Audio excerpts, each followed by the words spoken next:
ولن جد الحسنين أبي القاسم محمد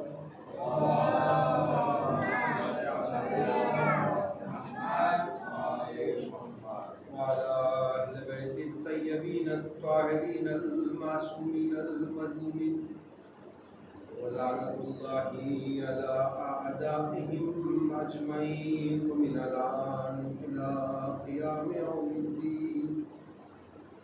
أما بعد فقد قال تبارك وتعالى في القرآن الحكيم والفرقان المجيد وقوله الحق. بسم الله الرحمن الرحيم.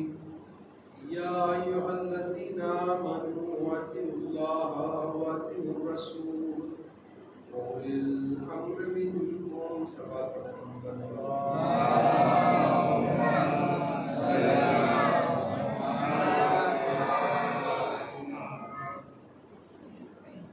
پروردگار عالم کا ارشاد، اے ایمان والو، اللہ کی اطاعت کرو، اس کے رسول کی اطاعت کرو اور اولی الامر کی اطاعت کرو. جیسے کہ مسلسل 3 روز سے اسی آیہ کریمہ کے ذیل میں کچھ معروضات آپ کے سامنے پیش کر رہا ہوں. پروردگار عالم نے ایمان والوں کو یہ 3 اطاعتوں کا حکم دیا: اللہ کی اطاعت، اس کے رسول کی اطاعت اور پھر اولی الامر کی اطاعت. آپ کی خدمت میں عرض ہوا کہ یہ جو اطیعو ہے یہ اولی الامر کے ساتھ نہیں رکھا گیا، جو اس بات کو بتاتا ہے کہ پروردگار عالم ویسی ہی اطاعت چاہتا ہے جیسے رسول کی چاہتا ہے. جیسے رسول کی اطاعت ہے ویسے ہی اولی الامر کی اطاعت. ایمان کے سلسلے میں کچھ باتیں آپ کی خدمت میں عرض کی. اس کے بعد اطاعت پہ آپ نے ایک مختصر گفتگو سماعت فرمائی. انشاءاللہ کل جہاں سے ہم نے ختم کیا تھا وہیں سے شروع کریں گے. اطاعت جو ہے یہ اللہ کی اطاعت، اس کے رسول کی اطاعت اور اولی الامر کی اطاعت. اطاعت اور طاعت 2 الگ الگ چیزیں ہیں. طاعت الگ ہے، اطاعت الگ ہے. طاعت بندگی کو کہتے ہیں اور بندگی صرف خدا کی جاتی ہے، عبادت صرف خدا کی جاتی ہے. اگر ہم ائمہ طاہرین سے، رسول اللہ سے توسل کرتے ہیں تو وہ بھی اسی وجہ سے کرتے ہیں کہ خود پروردگار عالم نے کہا کہ وَابْتَغُوا إِلَيْهِ الْوَسِيلَةَ، کہ تم وسیلہ تلاش کرو. یعنی عبادت نہیں ہے، ہم دعا خدا سے مانگ رہے ہیں، چیز خدا سے مانگ رہے ہیں، لیکن اولی الامر کو یا رسول کو وسیلہ قرار دیں. تو یہ جو اطاعت ہے یہ اطاعت 2 طریقے سے ہوتی ہے. رسول اللہ کی اطاعت کے لیے مفسرین نے لکھا کہ اطاعت 2 طریقے کی ہے. سب سے پہلے جو اطاعت ہے وہ یہ کہ اوامر خداوندی میں اطاعت کرنا، یعنی جس چیز کا خدا نے حکم دیا، جس چیز کا خدا نے حکم دیا وہی نازل ہوئی پیغمبر کے اوپر، لیکن خدا نے اس کو واضح نہیں کیا. مثال کے طور پر قرآن نے آ کے کہا اقیموا الصلاۃ، نماز قائم کرو، لیکن یہ نہیں بتایا کہ کتنے رکعت نماز پڑھنا ہے، کیسی پڑھنا ہے. رسول اللہ نے کیا کہا؟ صلیت کما صلی، جیسے میں نماز پڑھ رہا ہوں ویسے ہی تم نماز پڑھو. تو یہ پہلی اطاعت ہے، یعنی رسول اللہ احکام میں، اوامر الہی میں آ کر بتا رہے ہیں کہ کیسی اطاعت کرنی. نماز پڑھنی ہے تو کیسے نماز پڑھنی ہے، روزہ رکھنا ہے تو کیسے روزہ رکھنا ہے، حج کرنا ہے تو کیسے کرنا ہے. حج کو کلی طور پہ پروردگار عالم نے بیان کیا ہے، لیکن اس کی جزیات کو بیان نہیں کیا. جزیات پیغمبر آ کے بیان کر. یہ ہے پہلی اطاعت کی قسم جو رسول اللہ کی اطاعت کے لیے کہا جا رہا ہے. دوسری کون سی اطاعت ہے؟ دوسری اطاعت اجتماعی ہے کہ جب رسول اللہ نے مدینے میں حکومت تشکیل دی، ایک حکومت بنائی، یہاں پر اکیلے اسلام، ہر شخص کا اسلام دین اکیلے آگے نہیں جا رہا ہے، بلکہ ایک اجتماعی صورت میں سب مل کے اسلام آگے بڑھ رہا ہے۔ مدینے میں جب حکومت ہو گئی، پڑوسیوں کا احترام کرنا ہے، ایک دوسرے کی غیبت نہیں کرنی ہے، جو بھی تمام اوامر الہی ہیں احکام کے علاوہ، جو ایک سوشل زندگی گزارنے کے لیے، جو ایک معاشرے میں، سوسائٹی میں مل کے زندگی گزارنے کے لیے ضروری ہے۔ انسان کی زندگی بھی اسی طریقے سے ہے۔ اگر آپ دیکھیں تو ایک انفرادی مسائل ہے، ایک اجتماعی مسائل ہے۔ مثال کے طور پر آپ کہیں گے پردہ جو ہے میری مرضی، میں پردہ کروں یا نہ کروں۔ ایک عورت آ کے یہ کہے کہ بھائی میرا سر ہے، میرا پردہ ہے، میں کروں یا نہ کروں، اس میں آپ کیا کہیں گے؟ اس کا جواب یہ ہے کہ انفرادی تمہارے گھر میں کیسے بھی رہو، اس سے مطلب نہیں ہے، گھر میں تمہیں آزادی ہے، گھر میں تمہیں کوئی نہیں روک رہا ہے۔ لیکن جہاں تم اجتماع میں آ گئی، جہاں تم سوسائٹی میں آ گئی، جہاں تم لوگوں کے درمیان آ گئی، تو صرف یہ تم اکیلی گناہ نہیں کر رہی ہو، بلکہ تمہارے ساتھ دوسرے بھی گناہ میں ملوث ہو رہے ہیں۔ یہ ایک مثال ہے۔ تو سوسائٹی کے طور پر جو ایک سوسائٹی ہے، اس میں اس سوسائٹی کو آگے لے جانے کے لیے، اس کو دین کی راہ پر گامزن کرنے کے لیے سب کو مل کر عمل کرنا ہے، سب کو مل کر اطاعت کرنی ہے۔ ایسا نہیں ہے اگر ہم کہیں آج دنیا میں ہر جگہ قوانین ہیں۔ میں نے کل آپ کی خدمت میں عرض کیا تھا کہ ہم آ کے کہتے ہیں لا اکراہ فی الدین، دین میں کوئی جبری نہیں ہے۔ دین میں جبر کب نہیں ہے؟ جب آپ کو دین کو ایکسپٹ کرنے میں، دین کو ماننے میں کوئی جبر نہیں ہے۔ لیکن جب آپ نے دین کو مان لیا ہے، آپ ذرا سا چاہیے ایک مشین خریدیے، کوئی ایک مشین خریدیے، اس سے کہ یہ صاحب یہ ہم نے مشین آپ سے خریدی ہے، اب جیسی ہماری مرضی ہم چلائیں گے۔ وہ کہے گا کہ آپ چلا تو سکتے ہیں اپنی مرضی سے، لیکن زیادہ کام نہیں کرے گی وہ مشین، زیادہ دیر تک وہ مشین نہیں چلے۔ کیوں نہیں چلے گی؟ ہم نے جس نے مشین بنائی ہے اس نے اس کی کوئی قوانین بنائے ہیں۔ اگر آپ اس قوانین کے اوپر عمل نہیں کریں گے، جیسا چاہیں کہ 8 گھنٹہ مثلا مشین کو چلا سکتے ہیں، لائٹ سے چلا سکتے ہیں یا کسی اور چیز سے، تو جب تک آپ اس کو فالو نہیں کریں گے تو مشین آپ اپنی مرضی سے چلا تو سکتے ہیں لیکن بہت جلدی خراب ہو جائے گی۔ اسی طریقے سے جو پروردگار نے قانون بتائے، آپ کو دین قبول کرنے میں کوئی جبر نہیں ہے، لیکن جب آپ دین میں آ گئے اب جو ہے آپ کو سننا ہے پروردگار۔ اسی طریقے سے یہاں بھی ہے، آپ کہیں بھی جاتے ہیں، ایئرپورٹ پہ جاتے ہیں، وہاں کے قوانین ہیں، آپ کسی ملک میں جاتے ہیں ان کے قوانین الگ ہیں، ہندوستان کے قوانین الگ ہیں، امریکہ کے الگ ہیں، لندن کے الگ قوانین ہیں۔ آپ جاتے ہیں تو فالو کرتے ہیں یا نہیں کرتے؟ کرنا ہی ہے، آپ کو اس پر عمل کرنا ہے، نہیں مانیں گے آپ کو باہر نکال دیں گے۔ توجہ فرما رہے ہیں؟ تو کیا ہوتا ہے کہ آپ کو اس قوانین کو عمل میں لانا ہے۔ اب اگر آپ کہیں کہ بھائی سڑک پہ جہاں پر ٹریفک کا سگنل لگا ہو، آپ کہیں بھائی میری گاڑی ہے، میری مرضی، تم کون ہوتے ہو مجھے روکنے والے کہ گرین ہو گیا، ریڈ ہو گیا، تم سے کیا مطلب؟ میری گاڑی ہے، میں جیسے چاہوں چلے جاؤں۔ جیسے اس پردہ کرنے والی نے جس طریقے سے کہا کہ میں جو سمجھ میں ہے وہ کر سکتی ہے، ہاں یہ بھی تو کہہ سکتا کہ میرا نہیں، اگر تم گاڑی لے کر آگے چلے جاؤ گے تو ایکسیڈنٹ ہوں گے، گاڑیاں آپس میں ایک دوسرے سے ٹکرانے لگیں گی، اس لیے یہ سگنل لگایا گیا ہے۔ اگر قانون کی رعایت نہیں کرو گے تو مشکلات پیدا ہو جائے گی۔ تو یہ جو اطاعت اجتماعی ہے یہ بھی اسی طریقے سے ہے کہ اگر یہاں تم رعایت نہیں کرو گے، قانون کو نہیں مانو گے تو مشکلات کھڑی ہو جائے گی، زندگی میں سوسائٹی آگے نہیں بڑھ سکتی ہے۔ تو اطاعت دو طریقے سے ہے، ایک یہ کہ اوامر خداوندی کی اطاعت کرے، دوسرے کہ اجتماعی طور پہ کرے۔ اب آگے لوگ دین کے اوپر اشکال کرتے ہیں کہ صاحب دین میں تو ہر چیز کے لیے دعا ہے، کیا ہم ہمیشہ دعا ہی پڑھتے رہیں، کیا ہمیشہ نماز ہی پڑھتے رہیں؟ اس کے سلسلے میں ہمارے استاد محسن کراتی صاحب بڑی اچھی مثال دیتے ہیں۔ آپ جائیے یہاں سے تو دیکھیے گاڑیاں موجود ہوگی سلواسا سے تو واپی تک، سلواسا واپی، تو کیا یہ 24 گھنٹے سلواسا واپی چلتی رہتی ہے؟ نہیں چلتی ہے، بلکہ جب پیسنجر ہوتے ہیں، لوگ آتے ہیں، تبھی چلتی ہے وہ۔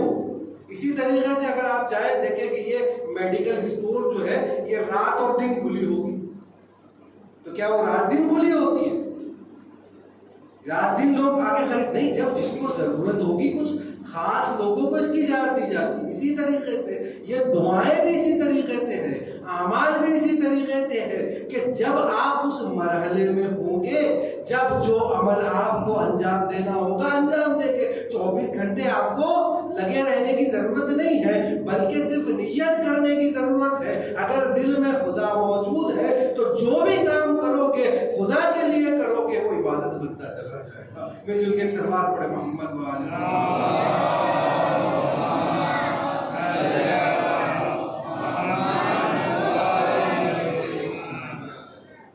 اجتماعی اطاعت ہے۔ ایک بار آپ اکیلے آ کے اطاعت کرتے ہیں، نماز پڑھنی ہے، روزہ رکھنا ہے، حج کرنا ہے، ہر کسی کے لیے الگ، لیکن ایک سوسائٹی کے لیے اطاعت ہے، سب کو مل کے آگے جانا ہے، سب کو مل کر ہدایت کی راہ پہ گامزن ہونا ہے، یا اکیلے کوئی نہیں کر سکتا۔ اسی طریقے سے یہ آپ کی مجلس عزا ہے، اگر آپ یہ سوچیں کہ ہر آدمی اپنے طریقے سے کرنے لگے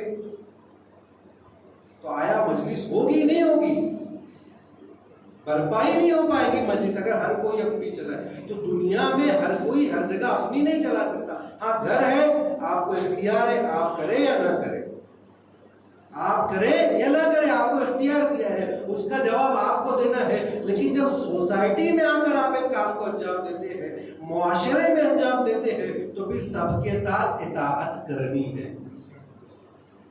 جو فرمانے یہ ہے اطاعت اجتماعی، سب کو مل کے اطاعت کرنی ہے۔ قرآن مجید میں 3 طرح کی لفظیں استعمال ہوئی، اہل بیت کے لیے، رسول اللہ کے لیے، اللہ کے لیے، کہ جو ملتی جلتی، ایک ہے اطاعت، دوسری ہے ولایت، اور تیسری ہے مودت۔ یہ 3 چیزیں جو قرآن نے اہل بیت کے لیے، رسول کے لیے اور اللہ کے لیے، تینوں کے لیے ساتھ لگا، سب کی اسٹیپ الگ الگ رکھی۔ ولایت ہر کسی کے اس میں ولایت ہے، ولایت بھی نیچی، سب سے جو کم ترین ولایت ہے ماں باپ کی ولایت ہے بچوں کے اوپر۔ آپ دیکھیں نکاح میں جو ہے ماں کے باپ کے اجازت کے بغیر، ولی کی اجازت کے بغیر نکاح ہی نہیں ہوتا ہے نا ایسی۔ تو ولایت یہ سب سے کم تر درجے کی ولایت ہے۔ اس کے بعد کیا ہے؟ اہل بیت کی ولایت ہے، اس سے بڑھ کر رسول اللہ کی ولایت ہے، اس سے بڑھ کر اللہ کی ولایت۔ تو یہ ولایت کی ایک لفظ استعمال۔ اس کے علاوہ اطاعت کی لفظ استعمال ہوئی۔ اطاعت سب سے پہلے آپ کو کم ترین اطاعت والدین کی اطاعت ہے، یہاں بھی یہی مثال دے سکتے ہیں۔ اس کے بعد جو ہے وہ اولی الامر کی اطاعت ہے، اس کے بعد اس سے آگے بڑھے تو رسول اللہ کی اطاعت ہے، اور پھر اللہ کی اطاعت۔ تو یہ لیکن مودت جو ہے یہ دونوں کا، ولایت اور اطاعت کا پشت پناہ ہے مودت۔ اگر مودت نہیں ہوگی تو یہ اطاعت اور ولایت دونوں کمزور پڑ جائے گی۔ مودت کو اس سے آگے رکھا گیا ہے۔ اگر مودت پائی نہ جائے تو توابین بنتے ہیں۔ آپ نے دیکھا کہ جب کربلا کا واقعہ پیش ہوا تو کیا ہوا؟ توابین وجود میں آئے۔ جو واقعہ کربلا سے پہلے جس کا لوگوں کو احساس نہیں تھا کہ یہ واقعہ کیسا واقعہ ہے، یہ کیا ہونے جا رہا ہے، امام حسین کو شہید کر دیا گیا، لیکن جو حالات بدلے ہیں بہت ہی کم وقفے میں حالات بدل گئے۔ میں نے اس دن مصائب میں عرض کیا تھا، اگر آپ نے توجہ کیا ہو، کہ صرف 7 یا 8 دن کوفے میں رکھا گیا ہے حرم۔ اس لیے کیونکہ جو حالات مسلم کے بعد تھے کوفے کے، اور شہادت امام حسین کے بعد بالکل حالات مختلف ہو، اور یہ فوجیوں کو ڈر لگا رہتا تھا کہ کبھی بھی آ کر اہل حرم کو توابین ہم سے لے سکتے ہیں۔ توابین جنہوں نے غسل کیا تھا، 4000 کی تعداد لکھی ہے قرآن میں، روایتوں میں، معاف کیجیے گا، روایتوں میں 4000 کی تعداد توابین کی لکھی۔ آپ سوچیں اگر یہ 4000 کی تعداد کربلا میں ہوتی تو کیا ہوتا؟ نقشہ ہی بالکل دوسرا ہوتا۔ اطاعت کے مفہوم کو نہیں سمجھ سکے۔ جیسی اطاعت کرنی تھی ویسی اطاعت نہیں کر سکے، جیسی اطاعت چاہیے تھی ویسی نہیں کی، نتیجہ کیا ہوا؟ ولی شہید ہو گیا، اولی الامر شہید ہو گیا۔ اب قیام کر رہے ہیں، اس قیام کو توابین، یہ توابین نے جنگ بھی کی ہے اور سب کے سب مارے بھی گئے ہیں، لیکن جو مقام کربلا والوں کا ہے، جو مقام 72 کے شہیدوں کا، وہ توابین کو کبھی نہیں مل سکتا، کبھی توابین کو مقام نہیں مل سکتا۔ قیام کیا ہے، مولا کے لیے قیام کیا، اولی الامر کے لیے قیام کیا، خونخواہی کے لیے قیام کیا، لیکن دونوں اطاعتوں میں فرق ہے۔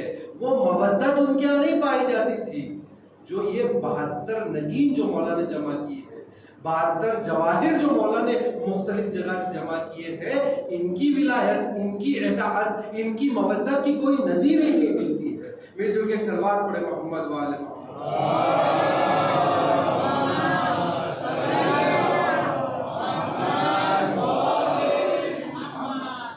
جب امام حسین چلے مدینے سے تو مدینے کے باہر کچھ باغات تھے، وہاں پر ایک کنواں تھا، ایک چاہنے والا تھا، تاریخ نے اس کا نام عبداللہ ابن متی لکھا۔ عبداللہ ابن متی نے آ کے پوچھا مولا آپ کہاں جا رہے ہیں؟ مولا نے کہا کہ میں کوفے کی طرف جا رہا ہوں۔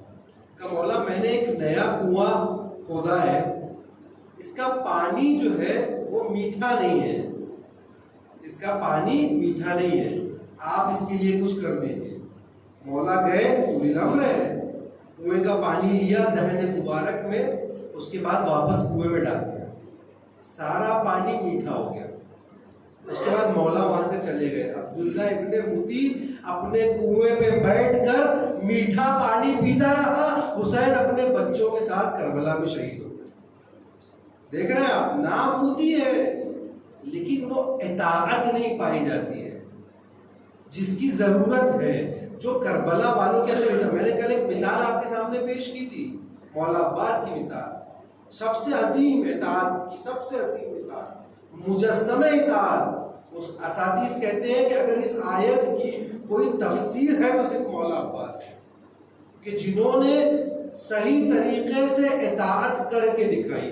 اسی لیے جو چوتھا امام کا زیارت نامہ ہے، جو خود چوتھے امام نے تعلیم فرمایا ہے، اس میں کیا کہا امام نے؟ عبد صالح مطیع للہ ولرسول ولامیر المؤمنین، یعنی اللہ کی بھی جو جیسی آیت ہے، اللہ کی اطاعت، رسول اللہ کی اطاعت، اور پھر اس کے بعد اولی الامر کی اطاعت، یہی چیزیں دقیقاً ساری چیزیں چوتھے امام نے بیان کی۔ سلام جو پڑھا ہے مولا عباس کے لیے تو یہی کہا کہ متی ہے، اللہ کا بھی متی تھا، رسول اللہ کا متی بھی تھا، اور امیر المومنین کا متی بھی تھا، یعنی سارے اولی الامر جو تھے ان کا متی تھا۔ تو جب انسان جو بھی متی ہو جاتا ہے، آپ دیکھیں کہ کربلا میں اتنے لوگ موجود تھے، وہ کربلا والوں کا عظمت اور ان کا وقار سب سے بلند ہے، لیکن اس میں جو مولا عباس کی عظمت ہے وہ کسی کی نہیں، وہ کسی کی نہیں ہے۔ چوتھے امام ارشاد فرماتے ہیں، جو کہ صلوات پڑھے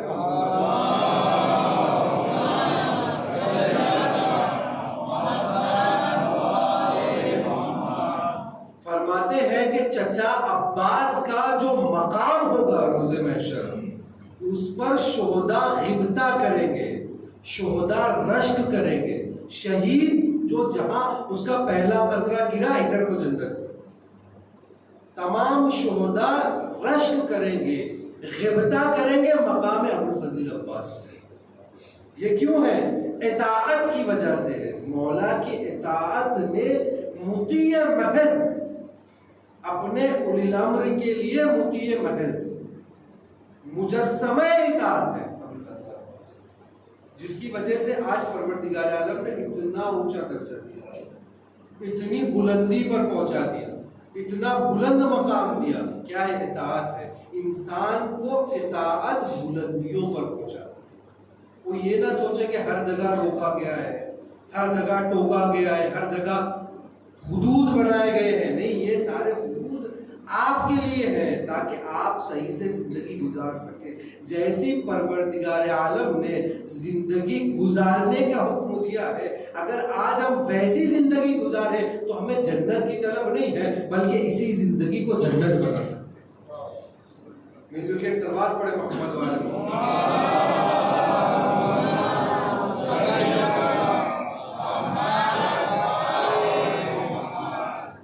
تو یہ اطاعت ہے جو انسان کو بلندی پر پہنچاتی ہے۔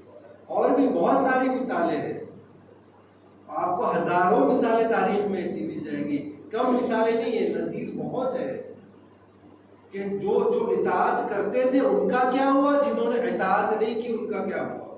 جب مولا جا رہے تھے تو ایک شخص اور ملا، اس نے کہا، مولا نے کہا کہ چلو میرے ساتھ۔ اس نے کہا کہ مولا آپ میرا گھوڑا لے جائیے، اس کی خصوصیت یہ ہے کہ اس نے کسی کا پیچھا کیا ہو اور ایسا ہوا ہی نہیں کہ اس نے اسے پا لیا۔ میری آپ تلوار لے جائیے، یہ تلوار ایسی ہے کہ آج تک اس سے کوئی بچ کے نہ جا سکا۔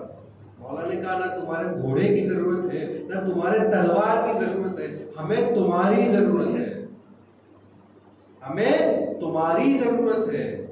اس کے مقابلے میں ذوالقین دیکھیں، ذوالقین جو ہے ان کی زندگی کو آپ دیکھیں، یہ عثمانیوں میں ان کا شمار ہوتا تھا، صاحب حیثیت ہونے کے ساتھ ساتھ ایک ایجوکیٹڈ شخصیت تھی، پڑھے لکھے انسان تھے، لیکن نظریات الگ تھے۔ آپ سوچئے کہ جو اہل بیت کے ساتھ نہ ہو اس کا مقام کیا ہے، اس کا کوئی مقام ہی نہیں ہے۔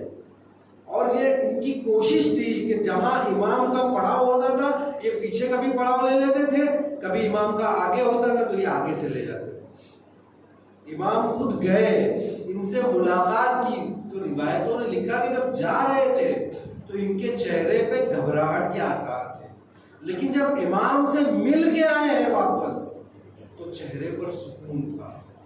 بیوی کو آزاد کر دیا، جاؤ میں جا رہا ہوں مرنے کے لیے۔ معلوم ہے امام حسین نے موت دکھائی ہے، لیکن اس اطاعت کی منزلوں میں آگے۔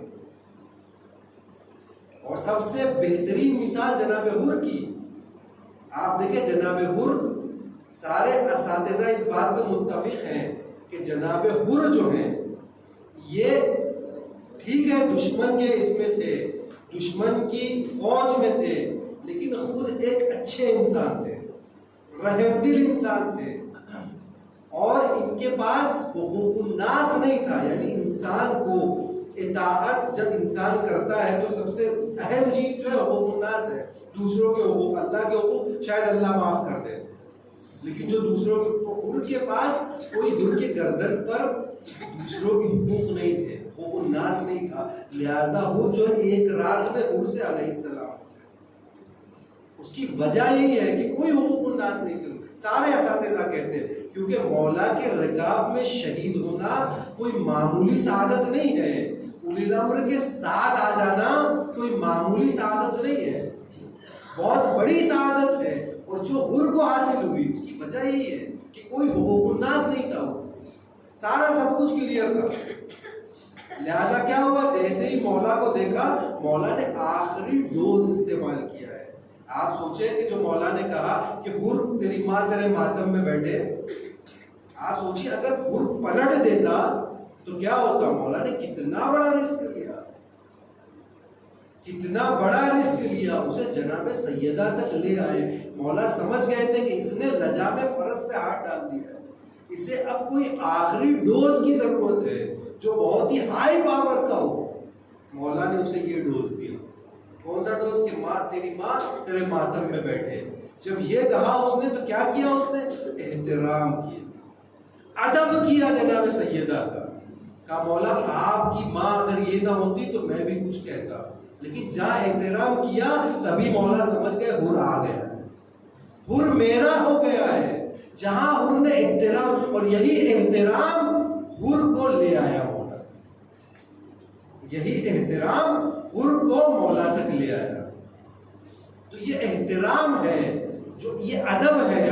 میں نے عرض کیا تھا آپ کی خدمت میں کہ مولا عباس کتنا شبیہ پیغمبر کا کتنا ادب کرتے تھے، کتنا احترام کیا کرتے تھے۔ خود پیغمبر نہیں ہے، صرف شبیہ ہے پیغمبر کی، اتنا احترام کرتے تھے۔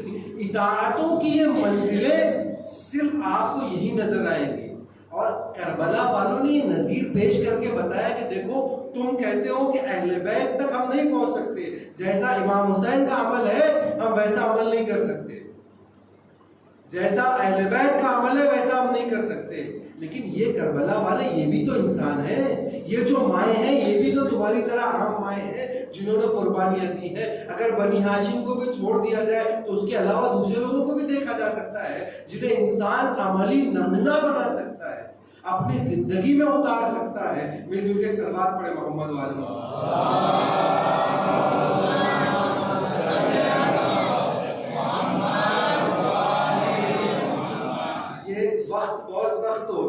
آپ کا بھی امتحان اور میرا بھی امتحان، کیونکہ 10 بجے کا وقت جو ہے تھکے ہوئے دن بھر کے اور نیند کا وقت ہے، عام طور سے آرام کرنے کا وقت ہے. لیکن انسان اپنی قدر کو پہچانے.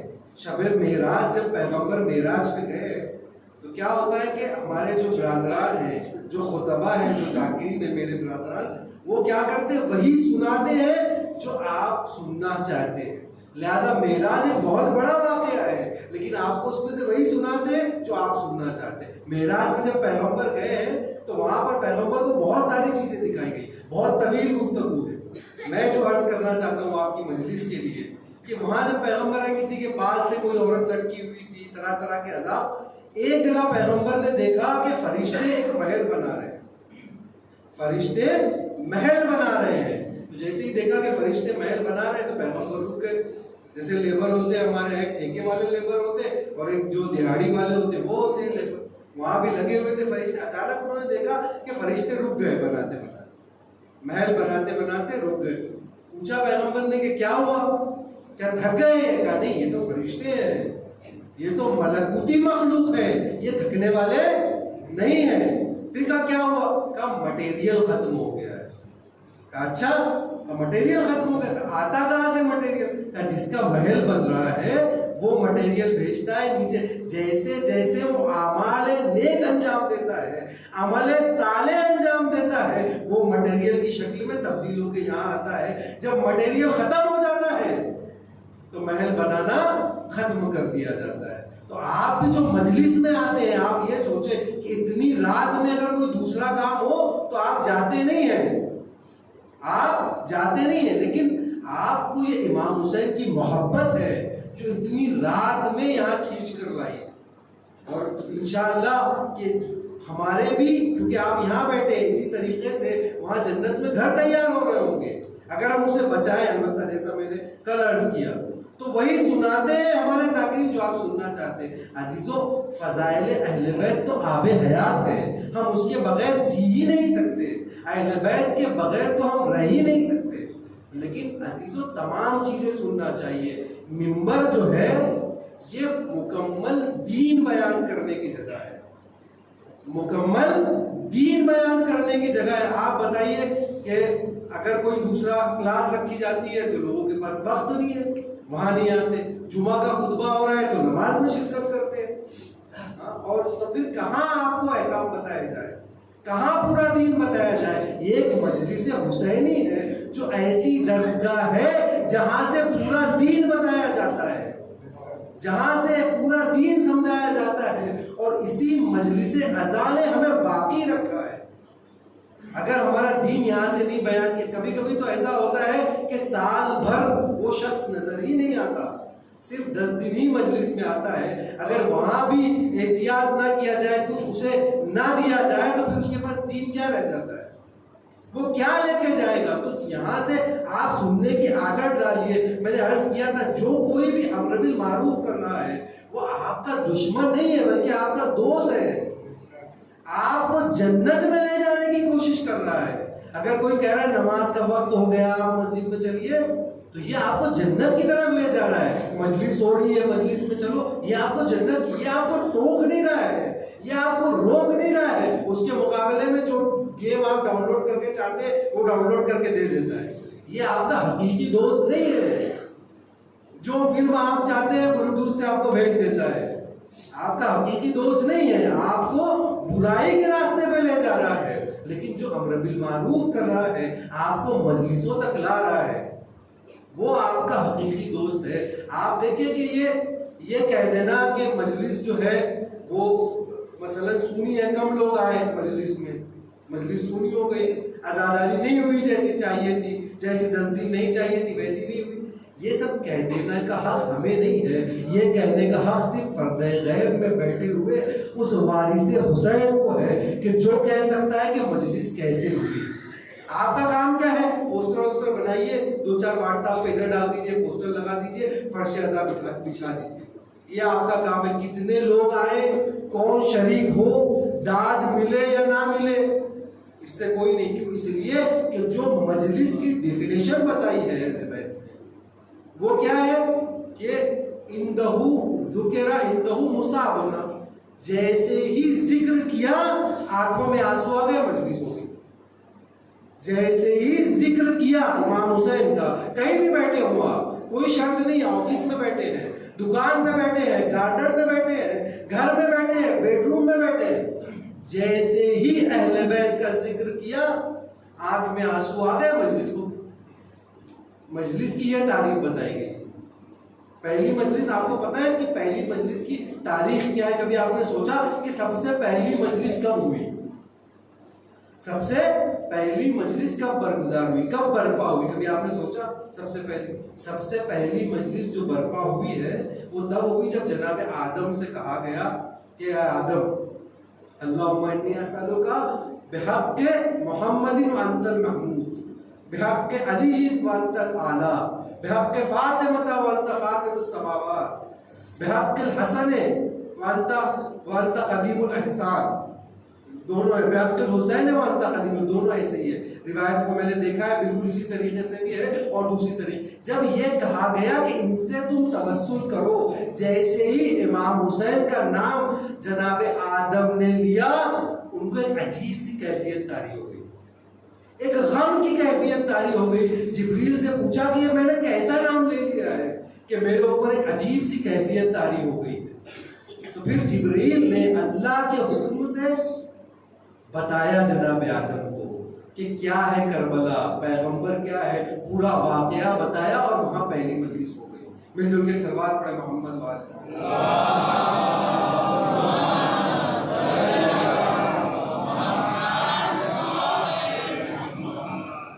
آپ کا اور ہمارا کام برپا کرنا ہے مجلس کو، آپ کا اور ہمارا کام انتظام کرنا ہے۔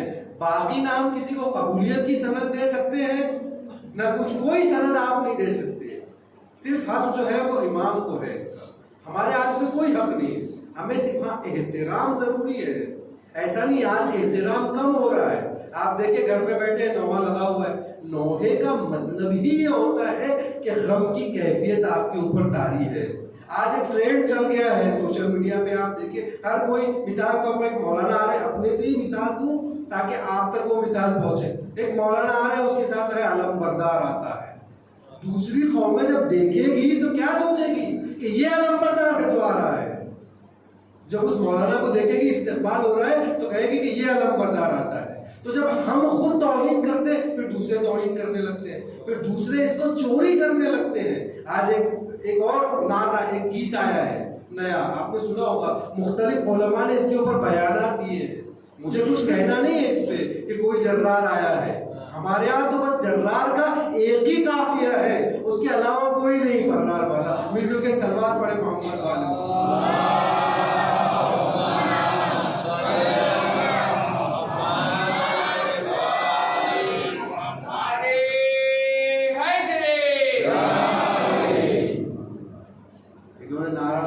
بات یہاں بھی سنا دوں کہ طاہر القادری صاحب جو ہے مشہور پاکستان کی شخصیت ہے، ان کی تمام باتوں سے میں اتفاق نہیں ہے، تمام باتوں کو نہیں مانتے، لیکن جب ان سے پوچھا کہ آپ سنی ہے تو انہوں نے کہا 100%۔ پھر ان سے پوچھا گیا کہ آپ اہل بیت سے محبت کرتے ہیں تو انہوں نے کہا 100%۔ تو کہا کہ علی کی آپ اس کو مانتے ہیں خلافت کو؟ تو کہا۔ پھر انہوں نے اشارہ کر کے بتایا، کہا کہ علی کو دوسروں کو خلافت ایسے ملی، علی کو ایسے ملی۔ یہ جن کے سلوات پڑھے محمد والے۔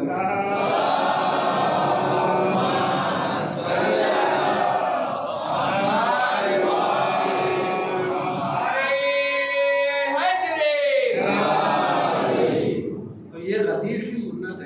نعرہ لگانا، سمجھ رہے ہیں آپ؟ تو مجلس میں احترام شرط ہے، چاہے نوحہ ہو. پہلے نوحے ہوتے تھے، جب لوگ سنتے تھے تو ان کے اوپر غم کی کیفیت طاری ہو جاتی ہے. لیکن اب جو ہے اس کی کوئی اہمیت نہیں ہے، گھر میں بیٹھے ہیں، ٹی وی پہ مسائب ہو رہے ہیں، پیر پہ پیر رکھ کے بیٹھے، کوئی احترام نہیں. مجلس کا احترام اس لیے ہے کہ یہاں پر جنت کی شخصیات آتی ہیں، اہل بیت آتے ہیں، جناب سیدہ آتی ہیں. تو اس کا جو احترام ہے وہ اپنی جگہ پر ہے. آپ کی ذمہ داری صرف اور صرف برپا کرنا ہے، باقی آپ کی کوئی ذمہ داری نہیں ہے کہ کیسی ہو رہی ہے کیسی نہیں ہو رہی ہے. اس لیے کہ جب سختیاں بھی تھی تب بھی عزاداری ہوئی ہے. ہم اقلیتوں میں رہے ہیں، ہم مائنورٹی میں رہے، لیکن ہمیں کس نے بچایا؟ یہ عزاداری. اسی لیے کوئی یہ نہ سوچے کہ اگر میں نہ ہوں گا تو عزاداری نہیں ہوگی. نہیں عزیزو، ہم نے عزاداری کو زندہ نہیں رکھا ہے، عزاداری نے ہمیں زندہ رکھا ہے، اور اس عزاداری کی وجہ سے ہم زندہ ہیں. بہت 4-5 لوگ بھی تھے، عزاداری ہو گئی. عراق میں جب بند ہو گئی تھی عزاداری، 40 سال تک اربعین نہیں ہوتا تھا. یہ جو آپ اربعین آج دیکھ رہے ہیں، جس شان و شوکت سے برپا ہو رہا ہے، تو یہ اس طریقے سے نہیں ہوتا تھا، لیکن اربعین ہوتا تھا، اربعین ہوتا رہا. لیکن جب 40 سال کے بعد مجلس و ماتم کی اجازت ملی تو نوجوان جس طریقے سے ماتم کر رہے، 2 نسلیں گزر جاتی ہیں 40 سال میں. جیسے نوجوان ماتم کر رہے تھے، اس سے دیکھ کے لگ رہا تھا کہ یہ انہیں 40 سال ٹریننگ دی گئی ہے ماتم. کہیں اور کی مثال کیوں دوں؟ ہم سنتے تھے کہ عزاداری بڑی سختیوں میں انجام دی گئی ہے. اس کے لیے بڑی سختیاں ہم نے خود لاک ڈاؤن میں دیکھا، ہم نے خود اس کو لاک ڈاؤن میں دیکھا. جو یہ نسل موجود ہے، کم سے کم اس کے سامنے تو ہے کہ عزاداریاں کس طریقے سے برپا ہوئی. جب عزاخانوں میں عزاداری نہیں دی گئی، اجازت نہیں دی گئی، تو ہم نے ہر گھر کو عزاخانہ بنا دیا. ایسے ہی ہوا تھا نا، ہر گھر میں عزاداری ہونے لگی. مومن کا دل جو ہے یہ عزاخانہ حسین ہے. جہاں ذکر حسین آیا، اور یہی کہا گیا ہے کہ جہاں بھی آپ کو امام حسین کی یاد آئے، آپ کربلا کا رخ کرے گئے، السلام علیکم یا ابا عبداللہ، آپ کی زیارت ہو گئی. کہ اتنی آسانی سے کہیں عمل نہیں دیا جاتا، اجر نہیں دیا جاتا ہے، لیکن صرف عزاداری ہے. بس آپ کو حسین سے کنیکٹ ہونا ہے. جیسے ہی آپ کی آنکھوں میں آنسو آ گئے، بس آپ خدا سے متصل ہو گئے، خدا سے مل گئے. یہ موضوع نہیں ہے، بات آ گئی تو آپ کی خدمت میں عرض کر دیا. بات ہماری اطاعت پہ چل رہی تھی کہ اطاعت کیا ہے، صحیح معنی میں اطاعت کسے کہتے ہیں. جب ہم اتنے مطیع پروردگار ہو جاتے ہیں کہ ہر چیز، ہمارا ہر کام صرف اور صرف اللہ کے لیے ہوتا ہے، رسول اللہ کے لیے ہوتا ہے، اولی الامر کے لیے ہوتا ہے، تو پھر ہماری زندگی بدل جاتی ہے. اسی دنیا میں جنت ہمیں مل جاتی ہے. یہ دنیا جنت نظیر ہو جاتی ہے اگر جو اطاعت کرتے ہیں. اگر آپ کو نظیر چاہیے، فضا سے جا کے پوچھئے کہ اسی دنیا میں فضا سے پوچھا گیا، فضا نے کہا مجھے جنت نہیں چاہیے، یہ گھر ہی جناب سیدہ کا میرے لیے جنت ہے. کیوں؟ جس طریقے سے جنت میں جو چیزیں ہیں وہ یہاں دنیا میں ملنے لگتی ہے. بس اہل بیت کے کہنے کے مطابق، ان کی گفتار کے مطابق، ان کی رفتار کے مطابق، ان کی کردار کے مطابق زندگی گزارنی بس، اور اس کے علاوہ کچھ نہیں کرنا. میں نے ایک اور مثال پیش کی تھی آپ کی خدمت میں اطاعت کے لیے، جو بہت مولا ابوالفضل عباس کے بعد جن کی اطاعت بہت اونچے درجے پر ہے، مولا مسلم علیہ السلام. جناب مسلم بھی جو ہے وہ مطیع ہے امام کے. آپ سوچیں کہ سفیر بنا کے بھیجا ہے جناب مسلم، مولا نے جناب مسلم کو اپنا سفیر بنا کے بھیجا ہے. مکمل مورد اعتماد، مکمل اعتماد ہے. گویا کیا لکھا ہے کہ مسلم میری طرح جیسا حسین ہے ویسے ہی مسلم. اطاعت اس منزل پر ہے. اسی لیے جب ابن زیاد کے دربار میں آئے ہیں تو آنکھوں میں آگے جب کہا گیا کہ امیر کو سلام کرو، تو کیا کہا؟ مال الامیر سوى حسین، حسین کے علاوہ میرا کوئی امیر نہیں ہے. آنکھوں میں آگے ڈال کے، یہاں تک تو آپ نے سنا ہے. اس کے بعد ایک چھوٹا سا مناظرہ بھی ہے. ابن زیاد کہتا ہے کہ مسلم وہ کون سی چیز ہے کہ جو تمہیں اتنے زخموں میں چور چور ہونے کے باوجود بھی حسین کا دفاع کرنے میں مجبور کر رہی ہے. تو تو ایک مرتبہ انہوں نے ایک جملہ کہا، لا تسألنی عن حسین، نہ پوچھ کہ حسین کیا ہے، حسین کیا ہے نہ پوچھ. اور پھر اس کی دلیل دی. دلیل کیا دی؟ کہا کہ میرا امام جو ہے وہ طاہر بھی ہے، مطہر بھی ہے اور طہر بھی ہے، یعنی خود پاک بھی کرتا ہے، پاک بھی ہے اور طہارت بھی ہے. اور پھر کہا کہ من طہرین، اور دو طہارتوں سے مل کر بنا ہے. لیکن جو تیرا امام ہے، اماموں کا من رجسین، تیرا امام جو ہے دو نجاستوں سے مل کر. یہ دلیل دی ہے مولا نے. اور یہ جملہ میں نے آپ کی خدمت میں عرض کیا، یہ 5 جگہ پر 5 الگ الگ لوگوں نے استعمال کیا ہے، 5 الگ الگ ہستیوں نے، کہ نہ پوچھ حسین کیا ہے، لا تسألنی عن الحسین. یہ جناب مسلم پہلے ہے. اس کے علاوہ اور بھی یہ جملہ استعمال ہوا ہے. ایک مرتبہ مسجد نبوی ہے، مجمع کھچا کھچ بھرا ہوا ہے، ایک طرف سلمان بیٹھے ہوئے ہیں، ایک طرف امام حسین کھیل رہے ہیں. مولا کائنات جو ہے کھڑے ہیں، امام حسین کو دیکھ رہے ہیں، اور مولا کی نگاہیں امام حسین کی طرف ہے، سلمان کی نگاہیں مولا کے چہرے پر. تو سلمان نے ایک مرتبہ آ کے پوچھا کہ مولا آپ حسین کو ایسے دیکھ رہے ہیں کہ ایسا لگتا ہے کہ آپ حسین سے، حسن سے بھی زیادہ محبت کرتے ہیں. تو وہاں پر مولا علی نے ارشاد فرمایا، لا تسألنی عن الحسین، نہ پوچھ کہ حسین کیا ہے. اور پھر دلیل کیا دی مولا نے؟ مولا نے دلیل دی کہ حسین جو ہے وہ سفینہ نجات ہے ہم اہل بیت کے لیے، اور ملا ہے سفینہ اہل بیت حسین.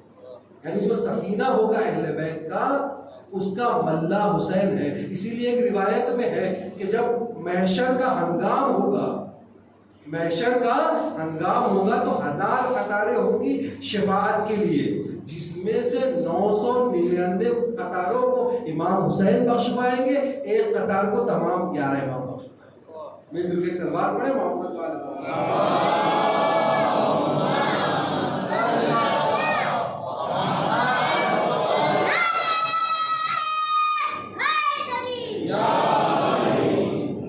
اسی لیے کہا، خود امیر المومنین نے کہا کہ حسین جو ہے ہماری کشتی کا ملا ہے.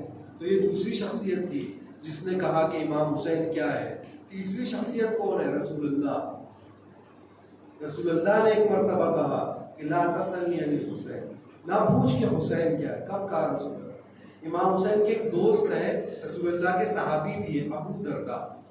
صحابی اسے کہا جاتا ہے جس نے رسول اللہ کو دیکھا ہو. ضروری نہیں ہے کہ رسول کے ساتھ، رسول کو دیکھا صحابی ہے. صحابی کی ڈیفینیشن یہی ہے. اب کچھ صحابی ہے کچھ صحابی ہے، وہ ہماری گفتگو نہیں ہے، لیکن صحابی ہوا جس نے، ابو دردہ صحابی ہے، انہوں نے دیکھا ہے. امام حسین کے ساتھ کھیلا کرتے ہیں، امام حسین کے ساتھ کھیلا کرتے ہیں. تو جو کھیل ہوتا تھا اس میں ظاہر سی بات ہے، کھیل ہے، گرتے ہیں شہ سواری، میدان جنگ میں کبھی کوئی ہار جاتا ہے کبھی کوئی جیت جاتا ہے. تو جو ہار جاتا تھا وہ گھوڑا بنتا تھا، اور جو جیتتا تھا وہ اس کے اوپر سوار ہو کر اسے چکر لگاتا. تو ابو دردہ رسول کے پاس آئے اور کہنے لگے کہ مولا، جب حسین کے ساتھ میں کھیلتا ہوں تو اگر یہ حسین جیت جاتے ہیں تو مجھ پہ سوار ہو جاتے ہیں، لیکن جب ہار جاتے ہیں تو کہتے ہیں کہ کیا تم اس کے اوپر سوار ہوگے جسے رسول اللہ سوار کرتے ہو. توجہ فرما رہے ہیں آپ؟ تو مجھے سواری نہیں دیتے، لیکن پھر کہتے ہیں کہ کیا تم اسے سوار نہیں کرو گے کہ جسے رسول اللہ سوار کرتے ہیں. تو پھر میں، چاہے میں ہاروں یا میں جیتوں، میں ہی جو ہے سواری دیتا ہوں، میں ہی سوار ہوں، اور حسین سوار ہوتے ہیں. کہا لیکن یا رسول اللہ، جیسے جیسے میں حسین کو اپنی پشت پر بٹھا کر گھومتا جاتا ہوں، میرے دل میں حسین کی محبت بڑھتی جاتی ہے. اللہ اکبر. حسین کی محبت بڑھتی جاتی ہے میرے دل میں. جب رسول اللہ نے یہ سنا تو کہا لا تسألنی عن الحسین، نہ پوچھ کہ حسین کیا ہے، حسین کی عظمت کیا ہے. یہاں پر رسول اللہ نے کہا، پھر رسول اللہ نے خود دلیل دی اس بات کہ کیوں حسین ایسا ہے. رسول اللہ نے کہا کہ جب بھی جبرائیل میرے پاس نازل ہوئے، جب بھی آئے جبرائیل، 2 چیزیں پہنچائی، ہر احکام کے ساتھ، ہر حکم کے ساتھ 2 چیزیں پہنچائی. ایک علی کی ولایت اور دوسرے حسین کی محبت. مل جل کے ایک صلوات پڑھے محمد والا.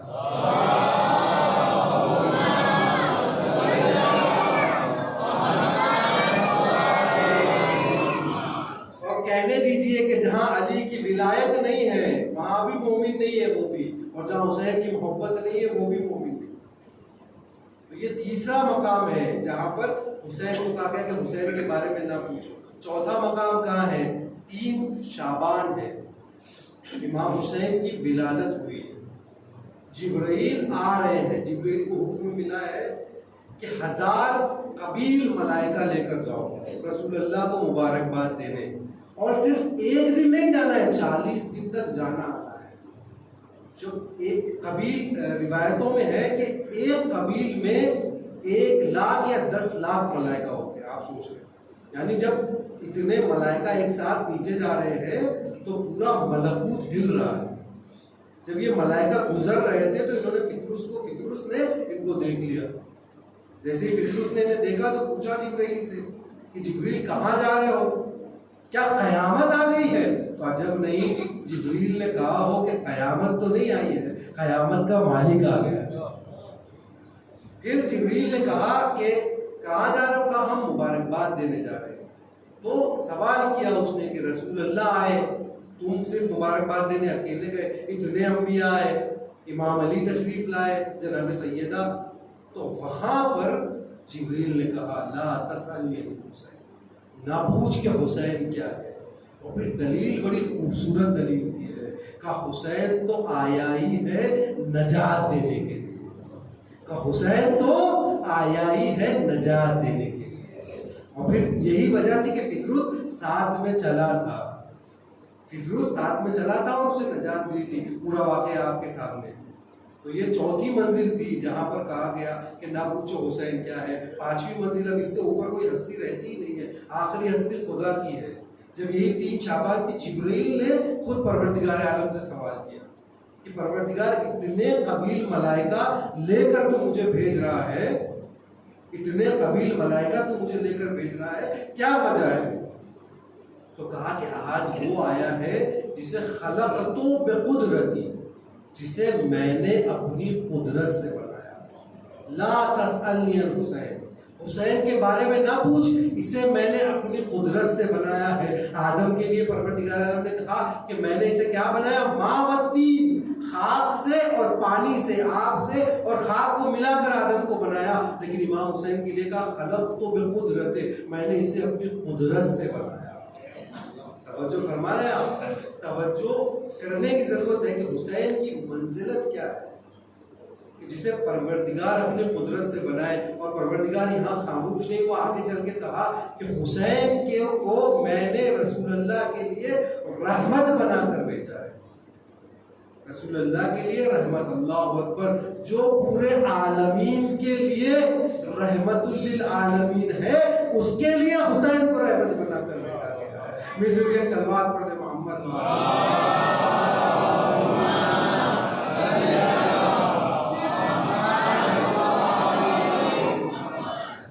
بیٹی جو ہے باپ کے لیے رحمت ہوتی ہے، یہ حسین کے لیے بھی ایک رحمت ہے جسے سکینہ کہا جاتا ہے۔ یہ حسین کی رحمت ہے، اسے چین سے نہیں رہنے دیا گیا۔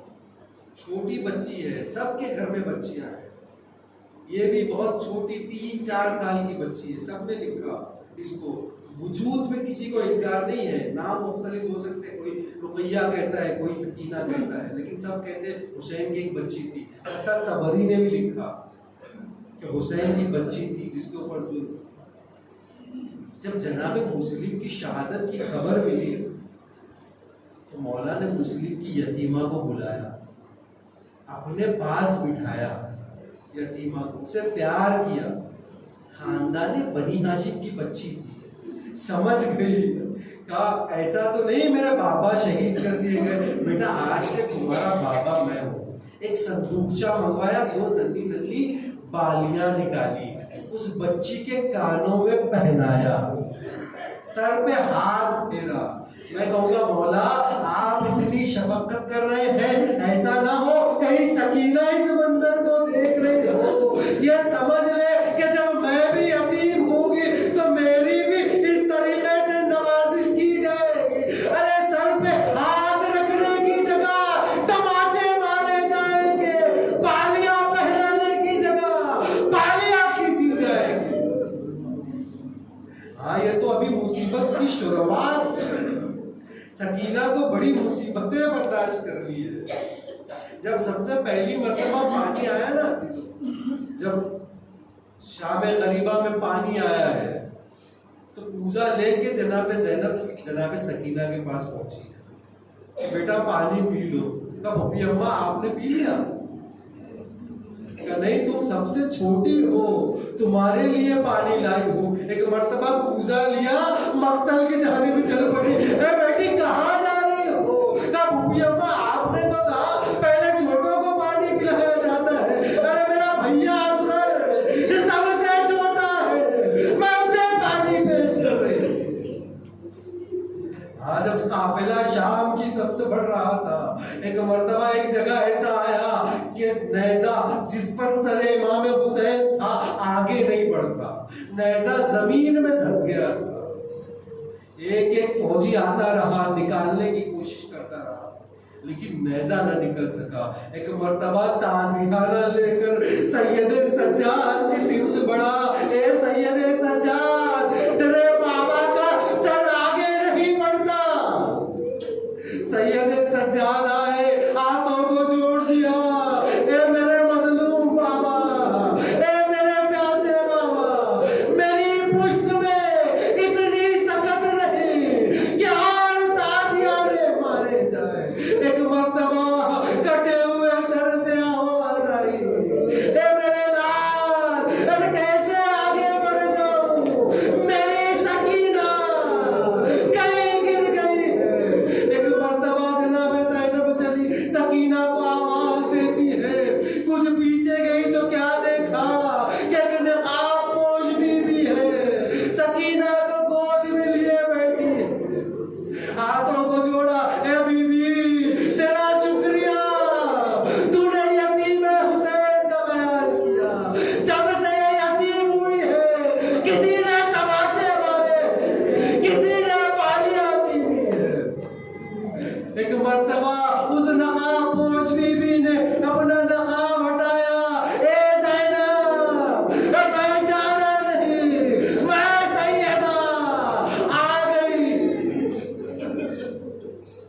اجرکم اللہ, جی بھر کے پرسہ دے لیجئے امام حسین. قافلہ آگے بڑھا. وہ زندان بھی آیا جسے زندان شام کہا جاتا ہے. سکینہ ہے ہر روز کا یہ دستور ہے کہ بابا بابا کہہ کر گریا کرتی ہے. ایک رات سو گئی, اچانک چیخ مار کے اٹھی. زینب نے پوچھا اے میری لاڈلی کیا ہوا؟ کہا میں نے اپنے بابا کو خواب میں دیکھا ہے.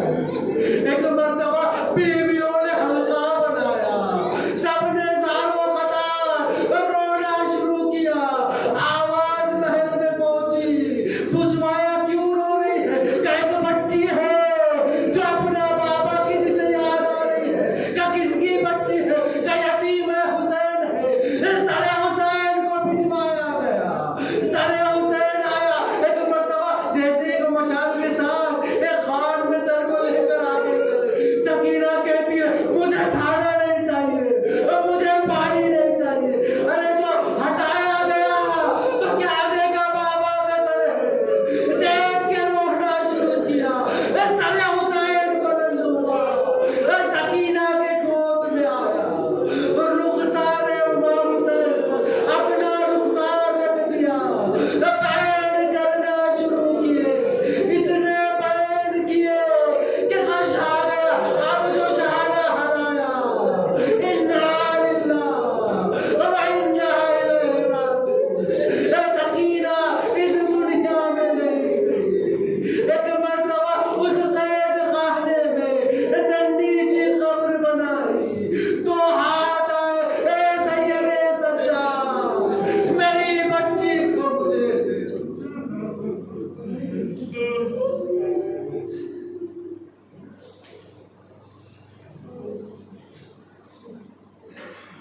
سيعلم الذين ظلموا أي منقلب ينقلبون. إنا لله وإنا إليه راجعون. لا إله إلا محمد وآل محمد کا واسطہ اس مختصر سی عبادت قبول. لا إله إلا محمد وآل محمد کا واسطہ اس فرش اعضاء پر آنے والے، اس کا انتظام کرنے والے، اس میں کسی بھی طرح سے شرکت کرنے والوں کے دلی حاجات کو برلا اور علامات شیعہ حیدر کرار جہاں جہاں بھی آباد ہے ان کی حفاظت فرما اور علامہ گناہوں کو معاف فرما۔ اللہ جو پریشان عالم کی پریشانیوں کو دور فرما، اللہ جو بیمار ہے انہیں شفائے کاملہ عنایت فرما، اللہ جو مقروض ہے تیرے خزانے سے ان کا قرض ادا فرما، اور اللہ قلب ناظمین امام زمانہ کو ان سے راضی فرما، انہیں اس لائق بنا دے کہ ان کے آواز و شان و شکر کی